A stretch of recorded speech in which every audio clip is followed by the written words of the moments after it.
بسم الله الرحمن الرحيم. الحمد لله نحمده ونستعينه ونستغفره ونعوذ بالله من شرور أنفسنا ومن سيئات أعمالنا من يهده الله فلا مضل له ومن يضلل فلا هادي له أشهد أن لا إله إلا الله وحده لا شريك له وأشهد أن محمدا عبده ورسوله صلى الله عليه وعلى آله وصحبه ومن تبعهم بإحسان إلى يوم الدين أما بعد. Ma'asyiral muslimin wal muslimat yang dirahmati oleh Allah Subhanahu wa taala dimanapun berada. Pada malam ini insyaallah taala kita akan lanjutkan dari pembahasan kita mengkaji dari ringkasan fikih yang kita sarikan dari kitab Al-Mulakhas Al-Fiqhi yang ditulis oleh Syekh Shalih Al-Fauzan hafizahullah taala. Baik. Dan kita pada malam ini masih menerangkan tentang masalah seputar hukum-hukum wudu. Ya.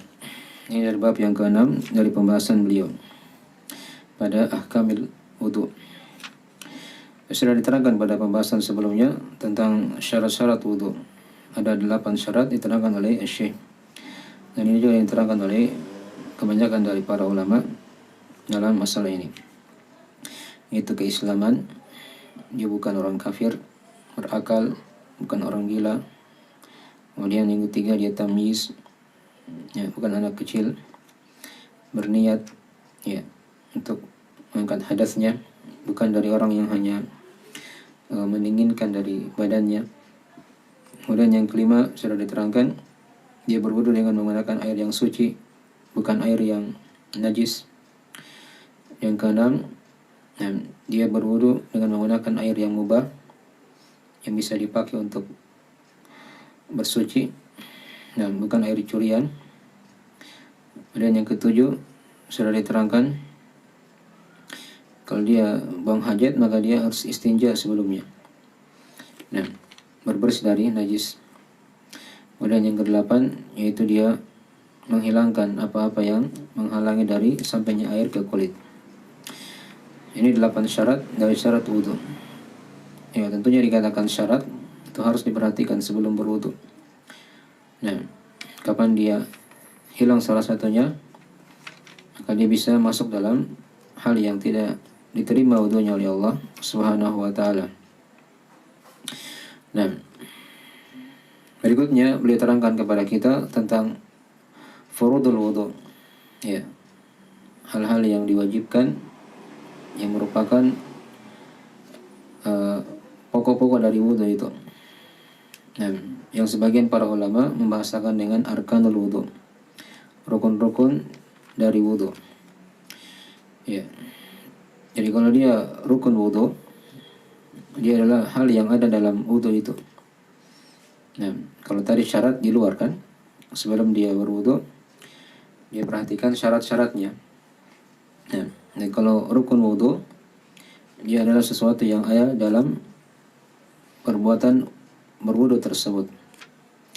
Ya, sudah kita baca kemarin dari uraian Syekh, ayat yang boleh bawakan adalah ayat surah Maidah ayat ke-6. Ya ayyuhalladzina amanu idza qumtum ilas salati faghsilu wujuhakum wa aydiyakum ilal marafiq wamsahu biru'usikum wa arjulakum ilal ka'bain. Ya, sampai di situ diterangkan kepada kita dari rukun-rukun wudu. Wahai orang-orang yang beriman, jika kalian ingin berdiri salat, maka cucilah wajah-wajah kalian, tangan-tangan kalian sampai ke siku, usaplah kepala-kepala kalian, dan cucilah kaki-kaki kalian sampai ke mata kaki. Ya. Ini 4 anggota wudu, ya, 4 anggota badan yang merupakan dari rukun-rukun wudu atau fardhul wudu, yaitu mencuci wajah, mencuci tangan sampai ke siku, mengusap kepala, dan mencuci kaki sampai ke mata kaki. Nah, Syekh akan terangkan kepada kita 4 perkara itu. Kemudian boleh tambah juga 2 rukun lagi yang lain tentang masalah berurut, ya, dan al-muwalah. Dia harus bersambung dengan yang lain, satu dengan yang lainnya. Kita rinci dari pembahasan yang diterangkan oleh Syekh di sini. Baik. Kata beliau, fardul wudu wa hiya a'dha'uhu wa hiya sittatun. Nah, fardul wudu itu adalah anggota-anggota wudu yang dibasuh. Dan dia ada 6 kata beliau. Nah, maksudnya 6 dari furud al-wudu. Ya, adapun anggota wudu sudah diterangkannya ada 4 yang pokok, yaitu wajah, tangan sampai siku, kemudian mengusap kepala, dan kaki sampai ke mata kaki. Tapi beliau terangkan yang pertama di situ dari wajah. Nah, ya, mencuci wajah ini dengan cucian yang sempurna kata beliau. Dan beliau masukkan di situ berkumur-kumur dan menghirup air, itu bagian dari mencuci wajah. Nah, oleh karena itu kata beliau, siapa yang meninggalkan dari berkumur-kumur dan menghirup air, ya, atau salah satu dari keduanya, menurut Syekh itu dari hal yang tidak syah wudunya. Karena mulut dan hidung itu bagian dari wajah. Nah, bagian dari apa? Wajah. Berdasarkan ayat yang sudah kita baca tadi, fagsilu wujuhakum, dan cucilah wajah-wajah kalian. Allah memerintah untuk mencuci wajah seluruhnya. Ya, siapa yang meninggalkan sedikit dari hal itu, maka dia tidak melakukan dari perintah Allah Subhanahu wa taala. Dan Nabi SAW senantiasa berkumur-kumur dan menghirup air. Nah, saat berwudu. Ya, beliau tidak pernah dinukil meninggalkan dari perkara ini. Nah, apa itu wajah? Di mana batasan wajah? Ya, wajah itu diterangkan ya oleh para ahli bahasa, yaitu apa-apa yang terhasilkan dengannya al-muwajahah, saling berhadapan. Dan wujuh di sini, faksilu wujuhakum, wujuhun itu jamak dari kata wajah ya, jamak dari kata wajah. Nah, cucilah wajah-wajah kalian. Karena di sini khitabnya yang diajak bicara adalah kaum mukminin, banyak orang. Maka dibahasakan dengan lafaz jamak. Cucilah wajah-wajah kalian kata Allah. Nah, kemudian jadi itu definisi wajah ya. Adapun ukuran wajah itu diterangkan oleh para ulama. Ukuran wajah itu ada dari sisi panjangnya dan ada dari sisi lebarnya. Ya, maksudnya tingginya ya, tingginya. Mana batasan wajah yang wajib untuk dicuci dan mana yang bukan termasuk dari wajah. Nah, tadi sudah diterangkan kalau dia dari sisi bahasa, wajah itu adalah apa yang terhasilkan dengannya al-muwajahah, saling berhadapan.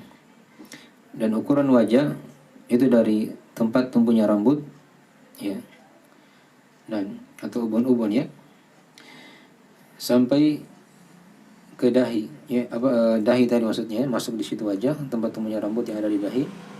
Nah, ya, kemudian ke bawahnya sampai ke dagu. Nah, sampai ke mana? Ke dagu. Ya, jadi dagu ini masuk dari wajah yang berhadapan dengan kita. Kalau kita melihat orang seperti itu, bukan bawahnya dagu ya, yang berhadapan saja.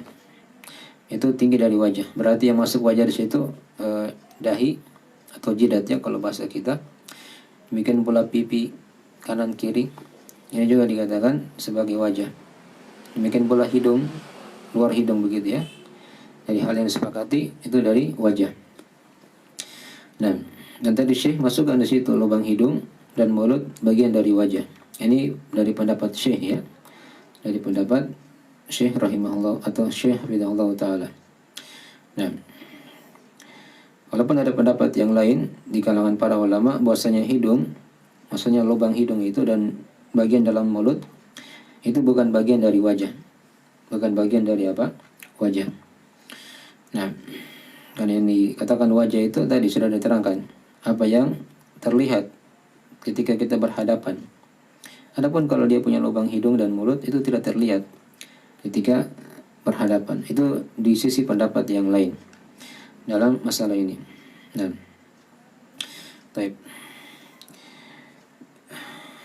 Ya. Jadi tadi begitu ya. Itu dari batasan wajah. Jadi tingginya dari ubun-ubun sampai ke dagu. Ya, dagu yang berhadapan dengan kita. Kalau kita melihat orang, bagian dalamnya tidak, bagian bawahnya ya. Itu bukan lagi wajah namanya. Karena dia tidak dikatakan berhadapan di situ. Nah. Kemudian adapun lebarnya, lebar wajah ini dari telinga kanan sampai ke telinga kiri. Maksudnya bukan telinga masuk ya, ada tonjolan kecil itu di depan telinga. Nah itu yang dikatakan, kalau bahasanya katanya cuping, ya, yang tonjolan kecil itu dari cuping kanan ke cuping kiri, itu lebarnya. Ya tinggal digaris saja begitu, dari ubun-ubun tadi turun sampai ke cupingnya, berarti pipi masuk semua di situ. Nah, kanan dan kiri. Itu yang wajib untuk dibasuh. Yang dikatakan dengan apa? Dengan wajah. Dengan wajah. Tapi adapun tadi masalah berkumur-kumur yang disinggung oleh Syekh di situ dan menghirup air, nanti kita akan terangkannya di bab yang berikutnya tentang tata caranya dari sifat wudu. Ya. Dan para ulama menilai bahwasanya berkumur-kumur, memang ada silang pendapat di sini ya. Masalah berkumur-kumur dan menghirup air. Ya, nanti kita akan bahas di kaifiatnya, akan diterangkan nanti di tata cara wudu di bab yang setelahnya oleh Syekh terangkan nanti. Dan hanya di sini sedang pendapat di kalangan ulama. Ada yang berpendapat berkumur-kumur dan menghirup air ini adalah hal yang wajib. Kedua-duanya adalah wajib. Ada juga yang mengatakan kedua-duanya adalah sunnah. Nah, bahkan ada yang merinci di situ. Ada yang merinci. Ya, menjelaskan dari pendapat-pendapat yang ada di kalangan ulama. Ya, kalau dia ingin selamatnya, lebih hati-hatinya dalam masalah ini, seperti yang diterangkan tadi oleh Syekh Shalih Fauzan ya. Hendaknya seorang itu dia tidak meninggalkan dari berkumur-kumur dan menghirup air. Karena Nabi SAW tidak pernah meninggalkannya. Walaupun di ayat tadi itu memang tidak diterangkan di situ ya, berkumur-kumur dan menghirup air. Tapi itu lebih hati-hatinya ya. Dia memilih hal itu, dan itu yang paling dia selamat dan dia keluar dari apa? Dari silang pendapat dalam masalah ini. Jadi ketika dia sebelum mencuci wajah, nanti kita akan terangkannya di kaifiat wudu. Seorang dia berkumur-kumur dan menghirup air. Nah, ini seputar masalah wajah. Ya, seputar masalah apa? Wajah telah selesai. Jadi dari situ ada pembahasan masalah kumur-kumur dan menghirup air. Ya, sisi kewajibannya itu diterangkannya oleh para ulama. Maksudnya karena di sana ada hadis-hadis dalam masalah ini yang menerangkan perintah Nabi SAW untuk berkumur-kumur dan menghirup air. Ya, seperti hadis dalam riwayat Imam Abu Daud dan selainnya. Kata Nabi SAW, "Idza tawadda'ta famatmid."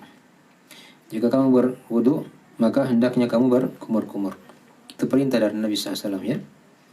Kemudian juga diterangkan di hadis yang lain tentang masalah menghirup air. Ya, di hadis riwayat yang kita akan baca nanti insyaallah taala ya. Ya, di situ kata Nabi SAW, dalam riwayat Imam Muslim ya ada juga. Dan kata beliau, "Idza tawadda'a ahadukum falyastanshik." Ya, jika salah seorang di antara kalian berwudu, maka hendaknya dia berkumur-kumur. Hendaknya dia berkumur-kumur. Hendaknya dia menghirup air. Falyastanshik. Nah. Baik. Jika salah seorang di antara kalian berwudu, hendaknya dia menghirup air. Nah, jadi sini hadis-hadis ya yang menerangkan tentang masalah itu, perintah dari Nabi SAW akan hal tersebut. Nah, demikian pula setelah dia hirup air, dia keluarkan airnya dari lubang hidungnya. Ya, itu diterangkan dalam hadis riwayat Al-Bukhari Muslim. Kata Nabi SAW, "Man tawadda'a falyastanthir." Siapa yang berwudu, hendaknya dia keluarkan air dari hidungnya. Ya, nanti kita akan singgung ya insyaallah taala di kaifiat wudu. Karena seorang berkumur-kumur dia hirup semuanya. Airnya dia bagi dua. atau dia bagi begitu ya. Ada untuk di mulut, ada untuk dihirup di hidung, kemudian dia keluarkan. Ya, kemudian dia apa? Dia keluarkan. Dipahami ya?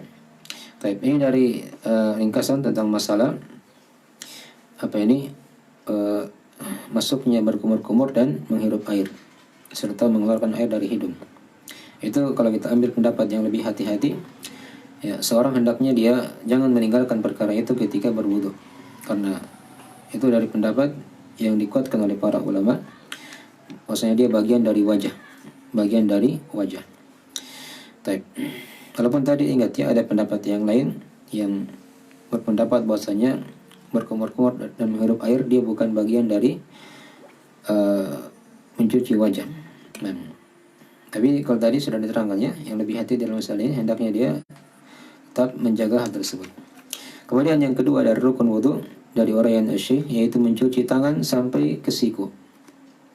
Itu diterangkan di ayat tadi ya, wa aydiyakum ilal marafiq, dan cucilah tangan-tangan kalian sampai ke al-marafiq. Nah, ke siku-siku.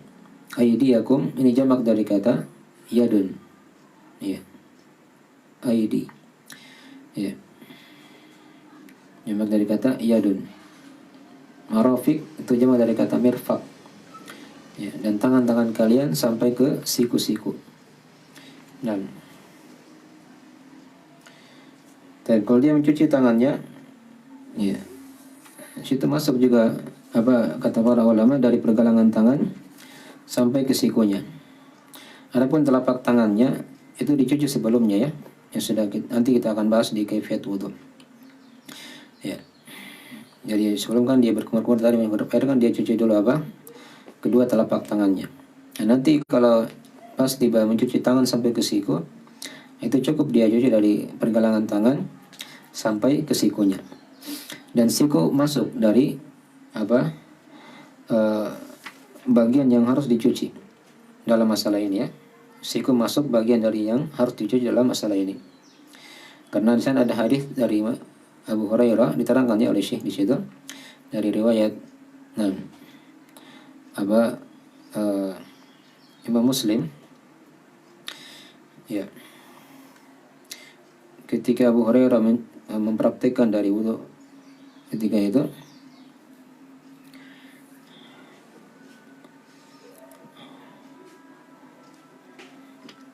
ya, beliau terangkan dari apa yang dilakukan oleh Nabi SAW ya. Nah, Nabi SAW ketika beliau mencuci dari tangan sampai ke siku, diterangkan di situ. Nah, yang dicontohkan oleh Abu Hurairah, ghassala yadayhi hatta asyra'a fil adud. Adalah beliau mencuci kedua tangannya sampai beliau masuk di lengan. Ya, begitu ya, panjang. Jadi sampai ke atas siku begitu. Ini yang dipraktikkan oleh Nabi dan dicontohkan oleh Abu Hurairah dalam hadis tersebut. Dipahami ya? Dan mungkin dari hal yang dijaga ya, jadi siku masuk dari basuhannya. Ya, siku bagian dari yang harus dicuci ketika berwudu. Ini dari rukun wudu juga. Kapan dia berwudu tidak basah sikunya misalnya, maka tidak syah wudunya. Tidak syah apa? Wudunya. Kemudian yang ketiga diterangkan oleh Syekh yaitu jadi selesai itu ya, selesai sudah masalah apa? Mencuci tangan sampai ke siku. Nah, yang kuatnya di situ siku adalah bagian yang wajib untuk dicuci juga, harus dicuci ya. Walaupun ada pendapat yang lain di sini ya, yang berpendapat bahwasanya siku tidak masuk dalam cucian, tapi itu tidak kuat ya. Dengan hadis yang sudah kita bacakan tadi, yang dicontohkan oleh Abu Hurairah radhiyallahu taala anhu, beliau melihat Nabi SAW seperti itu. Kata beliau, hakadha ra'aitu Rasulullah SAW yatawadda. Demikianlah aku melihat Nabi SAW berwudu. Nah, seperti itu. Ya, dipahami ya. Dan kemudian yang ketiga dari rukun wudu yaitu dari urutan yang diterangkan dari ayat, yaitu mengusap kepala. Nah, mengusap kepala. Dan yang dikuatkan oleh Syekh Shalih Fauzan di sini yaitu dia mengusap seluruh kepala, seluruh kepalanya, begitu ya. Dan telinga, kata beliau, itu bagian dari kepala yang harus diusap. Ya, tadi kan diterangkan di ayat ya, wamsahu biruusikum, dan usaplah kepala-kepala kalian. Jadi kalau kepala bukan dicuci ya. Ya, kalau wajah tadi tangan sampai siku dicuci, dibasuh dengan air. Tapi kalau kepala dia diusap. Nanti akan diterangkannya di tata cara berwudu. Jadi ambil air dulu, kemudian airnya dia buang. Tangannya masih basah. Nah, itu yang dia usap di atas kepalanya. Dipahami ya? Ini mencakup laki-laki ataupun perempuan. Dan lebih hati-hatinya kayak tadi ya, yang diterangkan oleh Syekh, itu dia usap seluruh kepalanya. Jadi dia nanti jalankan kedua tangannya. Nanti kita akan terangkannya di tata cara wudu nanti. Ya. Jadi dia jalankan kedua tangannya dari ubun-ubunnya sampai ke belakang, sampai ke tengguknya, kemudian dia balik kembali ke depan, kemudian dia usap kedua telinganya tanpa mengambil air yang baru dari kepala. Ya, itu diterangkan dalam hadis riwayat Ibnu Majah dan selainnya, Daruqutni, ya, dan selain daripada itu, kata Nabi sallallahu alaihi wasallam, al-udhunani minar ra'si. Kedua telinga itu bagian dari kepala. Dua telinga bagian dari apa? Kepala. Jadi Nabi sendiri yang mengatakan seperti itu. Kedua telinga ini bagian dari kepala. Artinya kalau kepala diusap, maka telinga juga diusap. Kalau kepala dia merupakan rukun wudu, maka telinga juga merupakan apa? Rukun wudu yang wajib untuk diusap. Dipahami ya? Yang wajib untuk apa? Diusap. Taib, karena dua telinga bagian dari kepala, kata Nabi Sallallahu Alaihi Wasallam. Taib. Walaupun sini ada selang pendapat di kalangan ulama ya, kepala itu diusap, apakah seluruhnya atau sebagian kan? Tapi kalau dia lebih hati-hatinya kayak tadi, diusap semuanya, dijalankan kedua tangannya. Ya, nanti kita akan terangkannya di kaifiyat wudu. Ya, walaupun asal dalam kata mengusap itu, kata para ulama, asal kata mengusap itu adalah dia tidak mengharuskan seluruhnya dikena. Dikatakan dia telah mengusap meja, artinya dia jalankan tangannya ke situ. Tapi dia tidak dikatakan dia sentuhkan tangannya semuanya ke meja, tidak ya. Itu pendapat yang lain yang mengatakan tidak mesti harus kena semua. Ya, tapi kalau dia pilih pendapat dari yang diterangkan oleh Syekh di sini, dia berusaha begitu, dia jalankan kedua tangannya, di atas kepalanya, maka itu lebih dia sentuhkan semuanya dari seluruh kepalanya, maka itu yang lebih hati-hati dalam masalah ini. Baik, ini yang ketiga ya, karena itu apa tadi, mengusap kepala termasuk padanya apa? Telinga. Kaifiyat nanti kita akan terangkan di tata cara berwudu, akan diterangkan oleh Syekh. Dan kemudian yang keempat dari rukun wudu juga, yaitu mencuci kedua kaki sampai ke mata kaki. Tadi diterangkan di ayat, wa arjulakum ilal ka'bain, dan cucilah kaki kalian sampai ke mata kaki, sampai ke mata kaki. Baik, di sini ada dua qiraah yang diterangkan oleh para ulama ahli qiraah. Bisa dibaca wa arjulakum, bisa dibaca wa arjulikum. Ya, tapi qiraah kita, qiraah Hafs yang kita pakai, ya, itu dari qiraah yang lain juga, dari qiraah Al-Kisai, Yaqub, Ibnu Amr dan selainnya. Ya, mereka membaca wa arjulakum. Berarti kalau dibaca wa arjulakum, dia ikut kepada wajah tadi itu, di fathah semuanya, wujuhakum wa aidiyakum. Ya, pas tiba di kepala kan dia lain. Kepala dikatakan situ apa? Usaplah kepala-kepala kalian. Dia tidak dikatakan mencuci. Nah, tapi pas tiba di kaki, kembali lagi kepada ataf sebelumnya. Ya, karena sebelumnya di fathah, wujuhakum aidiyakum, kemudian wa arjulakum di fathah juga lamnya. Ya, maka ini ikut, berarti dia dicuci. Ya, nanti ada hal yang dimaklumi ya. Kaki itu dicuci, bukan diusap. Diterangkan juga dalam praktik Nabi SAW yang kita akan baca nanti insyaallah ta'ala. Baik. Dan diterangkan tadi batasan kaki yang wajib untuk diusap, batasan kaki yang wajib untuk dicuci, bukan diusap, yaitu dari kaki, tentunya dari kaki ya, masuk padanya bawah kaki, ya, tumitnya ke atas sampai ke mata kaki, dicuci, bukan diusap. Ya. Taib. Dari mata kaki sama tadi dengan siku. Dia masuk dari apa? Bagian yang harus untuk dicuci atau dibasuh. Saat mencuci apa? Kaki sampai ke mata kaki. Dipahami ya? Taib. Ini dari rukun yang keberapa? Yang keempat, yaitu mencuci kaki sampai ke mata kaki.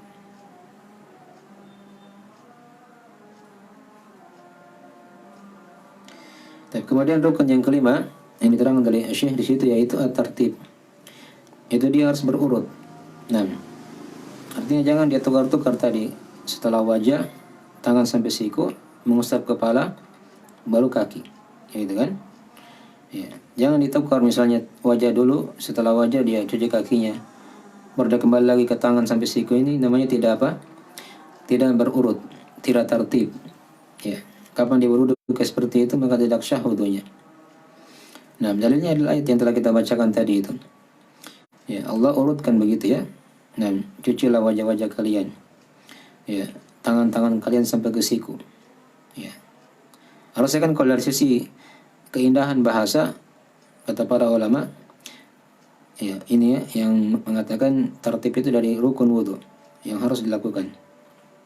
Harusnya kan kalau dari sisi keindahan bahasa kan disebut dulu semuanya, cucilah wajah, cucilah tangan sampai siku, dan cucilah kaki. Kan begitu ya. Harusnya kan diselesaikan dulu semuanya.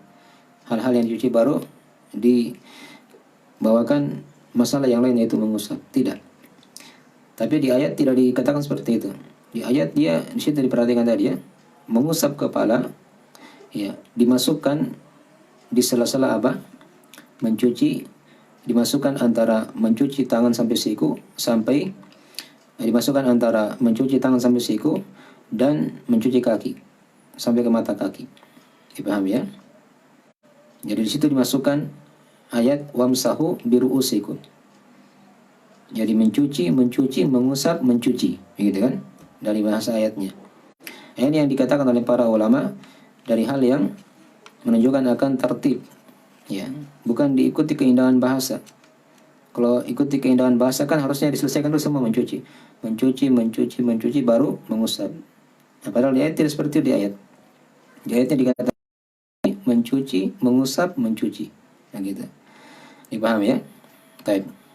Mungkin dari hal yang lebih kuat dalam masalah itu, tertib ya harus dikerjakan seperti itu. Jangan ditukar-tukar agar wudunya menjadi apa? Wudu yang syah.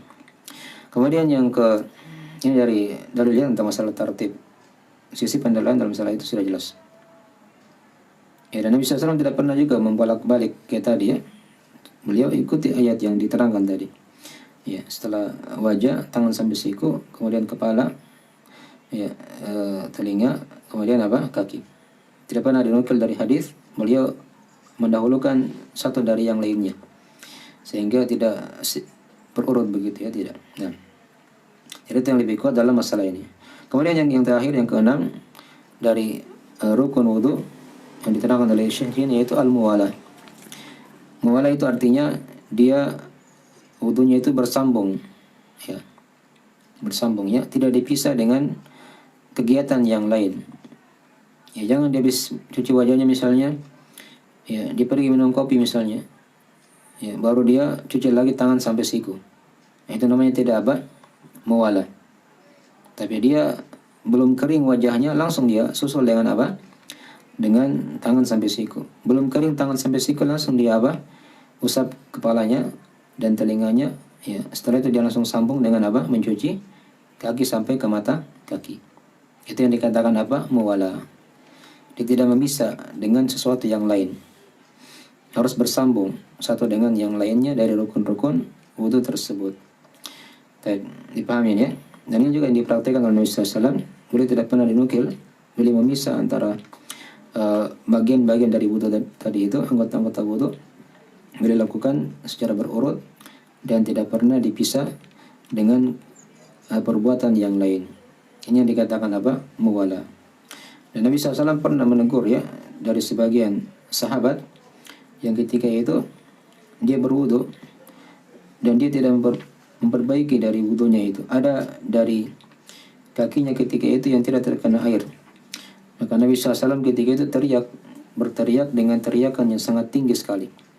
Di dalam riwayat Al-Bukhari Muslim ya, beliau bersabda, "Wailun lil aqabi minan nar." Ya, celakalah tumit-tumit dari api neraka. Ketika ada tumitnya tidak terkena air sebesar kuku saja, ketika itu Nabi sudah berteriak dengan teriakan yang keras menegur sahabat tersebut. Ini menunjukkan akan wajibnya al-muwala. Ini harus kena semua dan tidak boleh ada yang kering sebelum disusul dengan dengan anggota wudu yang berikutnya. Ini 6 perkara ya dari rukun wudu yang diterangkan oleh Asy-Syaikh dan juga itu diterangkan juga oleh para ulama yang lainnya. Saya ulangi tadi ya. Ya. Dari rukun wudu yaitu mencuci wajah. Dan tadi sudah diterangkan ya, apa itu batasan wajah, tingginya bagaimana, lebarnya bagaimana. Dan kemudian yang kedua, mencuci tangan sampai ke siku. Dari pergelangan sampai ke siku. Kalau ingin lebih hati-hati lagi, dicuci juga semua dengan jari-jarinya. Walaupun ini sudah dicuci ya, di awal nanti. Kita akan terangkan di kaifiyat wudu. Kemudian yang ketiga tadi, mengusap kepala, ya seluruhnya. Jadi yang lebih hati-hati. Jika diusap juga sebagian, maka tidak ada masalah. Dan dia ikutkan juga telinga ya dalam masalah ini. Nanti akan datang penjelasannya bagaimana tata cara mengusap kepala itu dan telinga. Karena telinga itu bagian dari kepala. Yang keempat ya itu kaki sampai ke mata kaki. Nah, dan mata kaki bagian dari yang dibasuh, yang dicuci ya ketika berwudu. Kena air juga. Kemudian yang kelima tadi yaitu tartib. Dia berurut ketika berwudu, tidak dia tukar-tukar dari urutannya. Dipahami ya? Dan yang keenam yaitu al-muwala. Dia bersambung, tidak dipisah dengan sesuatu yang lain ya. Dalam artian dia masih basah, disusul lagi dengan dia cuci anggota wudu yang lainnya. Jangan sampai kering sebelum dia mencuci lagi yang lain. Tapi ini yang dikatakan Yang dikatakan furudul wudu menurut dari keterangan Asy-Syaikh Shalih Al-Fauzan di sini yang harusnya kita perhatikan dalam wudu ya. Nah, dan tadi ingat ya, mencuci kumur-kumur dan menghirup air yang lebih hati-hatinya tetap dilakukan ya dalam berwudu agar dia keluar dari silang pendapat dalam masalah ini. Nanti berikutnya kita akan terangkan sunnah-sunnah wudu dan beliau akan terangkan juga sebagian pembahasan yang disinggung dari hal-hal yang disilang pendapat para ulama dalam wudu ini. Mungkin segera itu dulu ya. Ini dari hal yang bisa kita terangkan. Ya, insyaallah taala berikutnya masih ada pembahasan yang lain. Itu sudah masuk ya. Kita akhiri saja. Dan semoga apa bisa dengarkan pada malam hari ini ada manfaatnya. Dan mohon maaf atas segala macam kekurangan. Subhanakallahumma bihamdik, asyhadu an la ilaha illa anta, astaghfiruka wa atubu ilaik. Wassalamualaikum warahmatullahi wabarakatuh.